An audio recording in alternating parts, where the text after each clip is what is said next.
प्रणाम विद्यार्थी मित्रों। माधव विद्यालय ऑनलाइन टीचिंग में आप सौનું हार्दिक स्वागत है।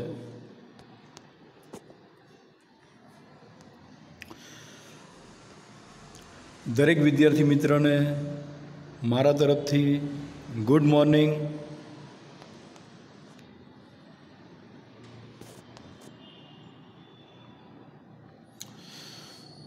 धोरण 9 गणित चैप्टर नंबर 8 चतुष्कोण पार्ट 2 એટલે કે બીજો ભાગ।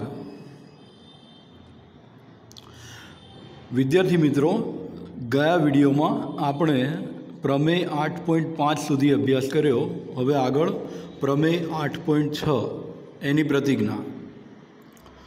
समांतर बाजू चतुष्कोणना विकर्णों परस्पर दुभागे छे।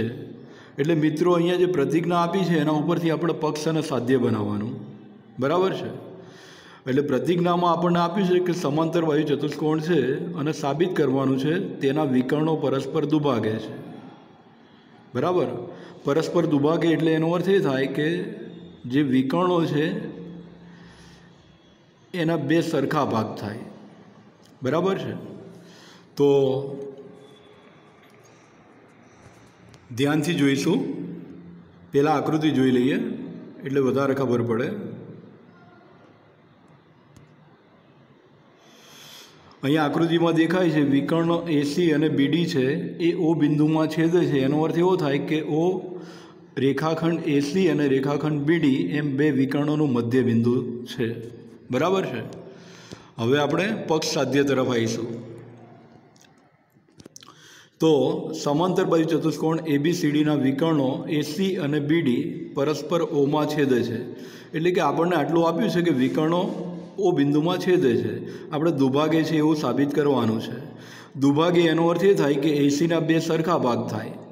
पहलो भाग छे एसी माटे कहीए तो ओए बराबर ओसी अने ओबी बराबर ओडी, बराबर छे। तो हवे आगळ साबिती। पहला आकृति ध्यान थी जोई लो। चतुष्कोण एबीसीडी बनाववानो, समांतर बाजू चतुष्कोण बनाववानो, बराबर है।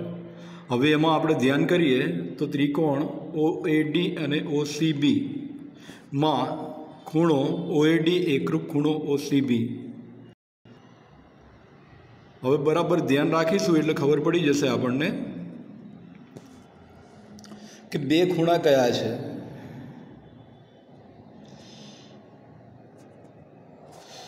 तो पहलो खूणो आप्यो छे ओ ए डी।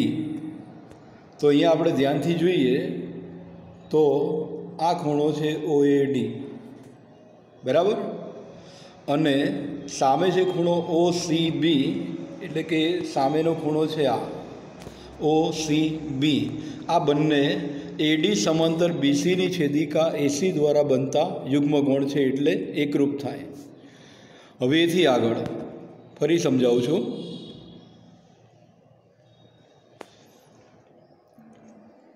खूणो ओडी ए बराबर खूणो ओबीसी। तो ए पण जोई लईए।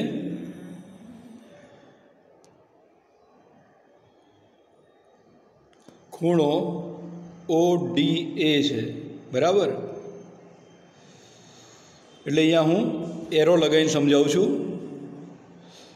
ओडी ए एटले के आ छे, बराबर। अने बराबर खूणो ओबीसी एटले ए खूणो छे आ बंने पण एकरूप छे, समान छे। कारण तो ए एडी समांतर बीसी नी छेदिका बीडी द्वारा बनता युग्मकोणो छे, बराबर। अने एडी बराबर सीबी। एडी अने सीबी सामसामेनी बाजू छे। समांतर बाजू चतुष्कोण में सामसामेनी बाजुओ समान होय, बराबर छे। एटले त्रण वस्तु थई गई, बे खूणा अने एक बाजू।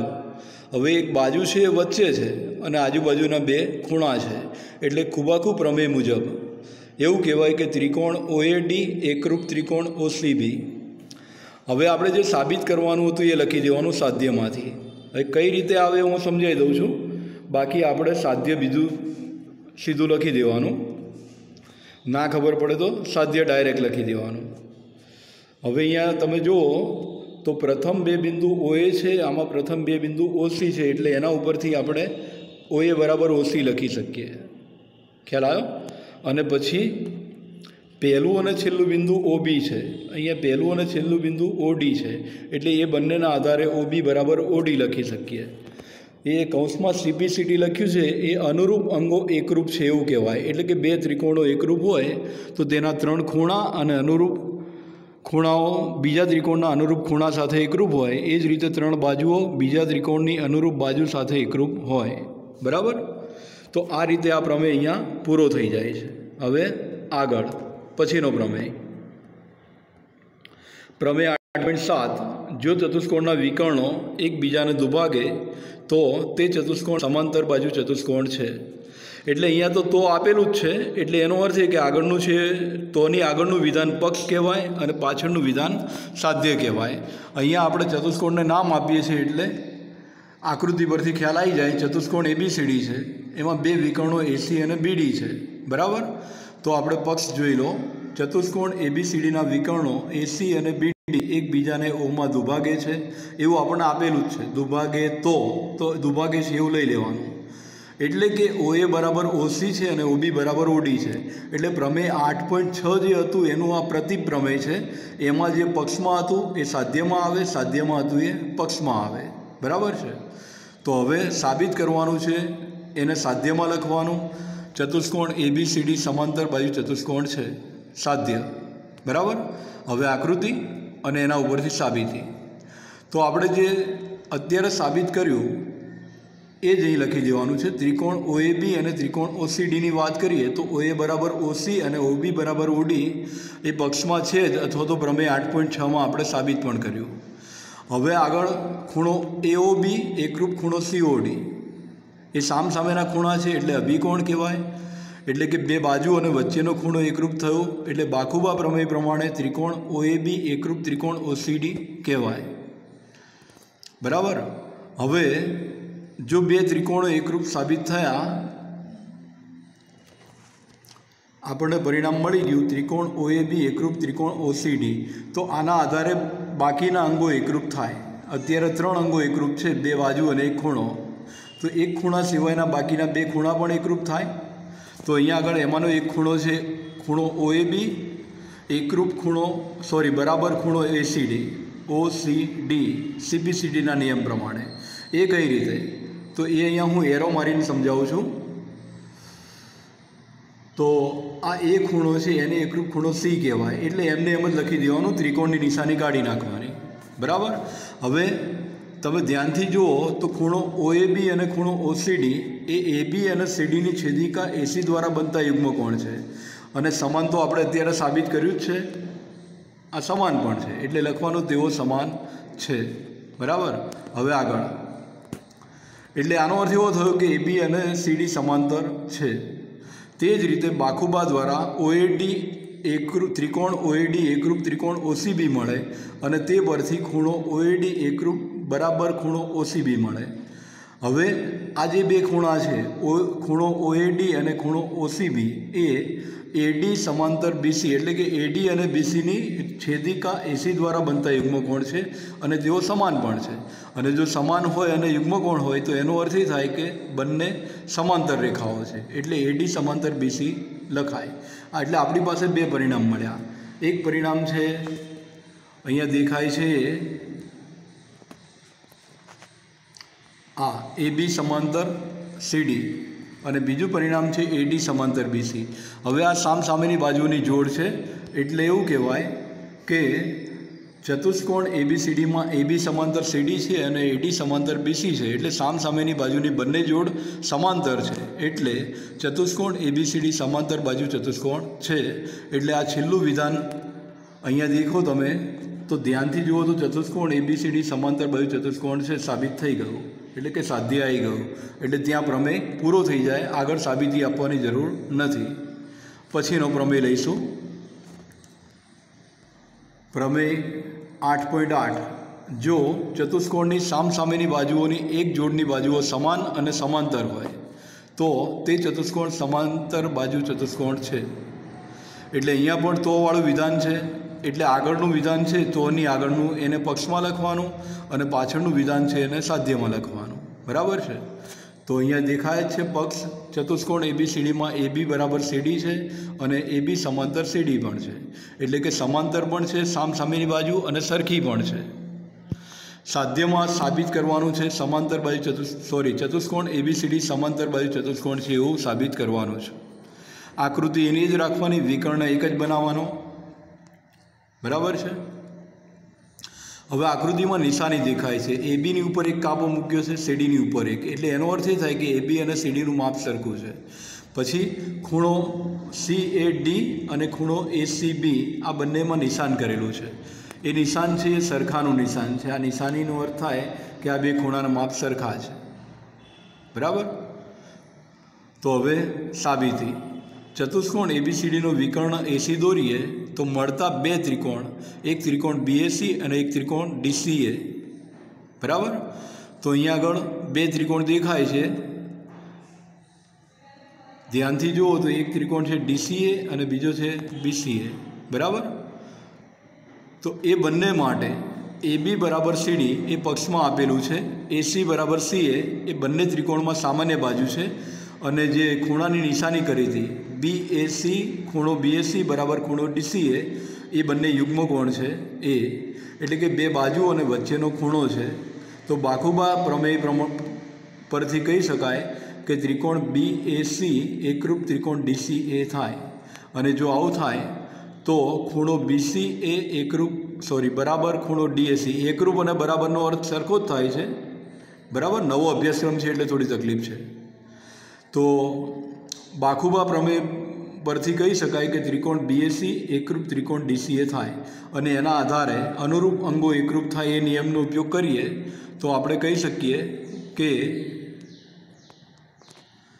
ખૂણો BCA બરાબર ખૂણો DAC CPCDના નિયમ પરથી। પરંતુ આ બે ખૂણા છે એ BC અને DAની છેદિકા AC દ્વારા બનતા યુગ્મ કોણ છે, અને તે સમાન તો છે જ, એટલે એનો અર્થ એ થયો કે BC અને DA સમાંતર રેખાઓ છે, બરાબર। હવે જો સમાંતર રેખા એક આપણને પક્ષમાં આપેલું છે અને એક આપણે સાબિત કર્યું, એટલે એવું કહેવાય કે ચતુષ્કોણ ABCDમાં AB સમાંતર CD પણ છે અને BC સમાંતર DA પણ છે, એટલે કે સામસામેની બાજુની બંને જોડ સમાંતર છે, એટલે ચતુષ્કોણ ABCD સમાંતર બાજુ ચતુષ્કોણ છે એમ સાબિત થાય છે। એટલે આ પ્રમેય પણ અહીંયા પૂરો થયો। હવે આગળ કેટલાક ચોક્કસ નિયમો જે દાખલામાં આપણને જરૂર પડે છે અથવા આગળ પ્રમેય સાબિત કરવાના હોય તો એમાં ઉપયોગી છે।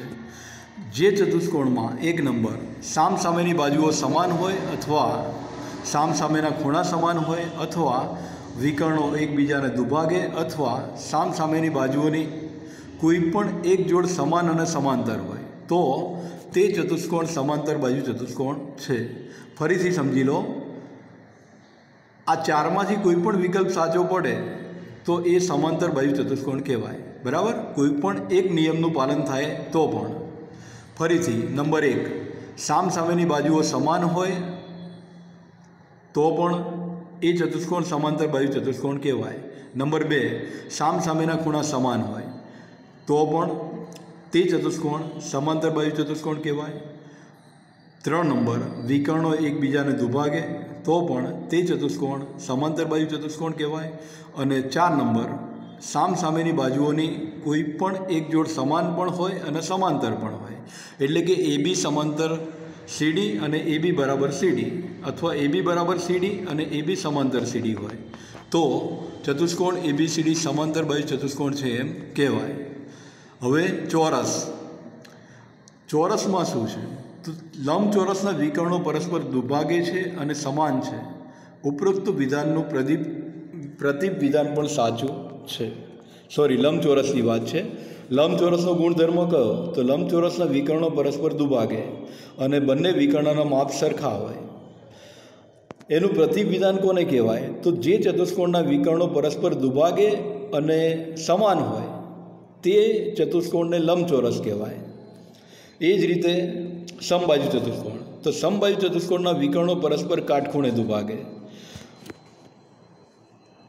દુભાગે ખરા પરંતુ કાટખૂણે, એટલે જે જગ્યાએ છેદે છે ત્યાં 90 માપના 4 ખૂણા બને.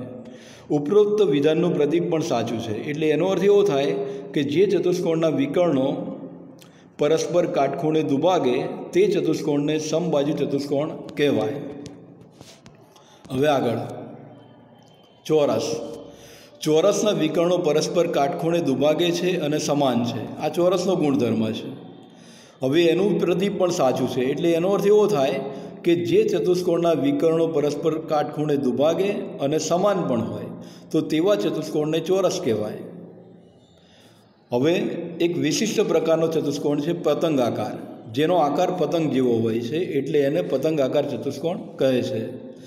તેનો નિયમ પતંગાકારનો એક વિકર્ણ બીજા વિકર્ણના લંબ દ્વિભાજકનો ભાગ છે.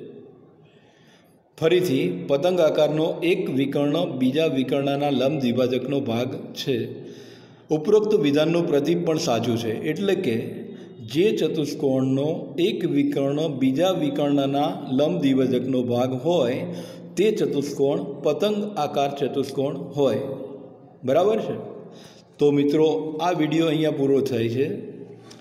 જેટલો પણ અભ્યાસક્રમ ચાલે છે એ તમારે ગણિતની નોટમાં સારા અક્ષરે વ્યવસ્થિત રીતે ઉતારવાનું, શક્ય હોય ત્યાં સુધી ગણતરી મોઢે કરવાની, અને દરેકે દરેક વિદ્યાર્થી પોતાની તબિયત સાચવે એના માટે બેસ્ટ ઓફ લક. પરીક્ષાની તૈયારી માટે બેસ્ટ ઓફ લક. દરેક વિદ્યાર્થી સાજા સારા રહે તેના માટે ભગવાનને શુભેચ્છા, ભગવાનને પ્રાર્થના કરું છું અને શુભેચ્છા પાઠવું છું. બરાબર છે? ફરી નેક્સ્ટ વિડીયોમાં મળીએ. ત્યાં સુધી પ્રણામ. અસ્તુ.